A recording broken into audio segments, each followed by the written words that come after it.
ते कायदा आहे ना गरिबांपर्यंत पोहोचलेलाच नाही. कायद्याच्या मदतीचे हात असं म्हणू आपण. हं. ते गरिबाच्या पर्यंत पोहोचलेले नाही.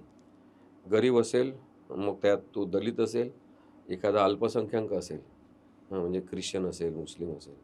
अ, अशा काही जातीवर, धर्मावर आधारित आणि आर्थिक परिस्थितीवर आधारित लोकांचं जीवन आपण सगळ्यांनी मिळून अत्यंत वाईट करून टाकलेलं आहे. ज्यांना कायद्याची गरज आहे त्यांच्यापर्यंत कायद्याचे हात पोहोचू शकत नाही, पोहोचू दिले जात नाही.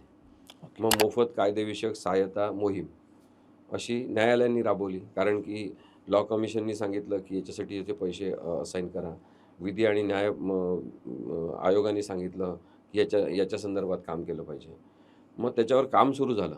पण मग ते काम सुरू झालं ते सुद्धा बरेचदा दिखाऊ स्वरूपाचं आहे असं टाटा इन्स्टिट्यूट ऑफ सोशल सायन्सनी अहवाल प्रसिद्ध केला, की मोफत कायदेविषयक सहाय्यता हे दिखाऊ स्वरूपाचं काम ठरत आहे.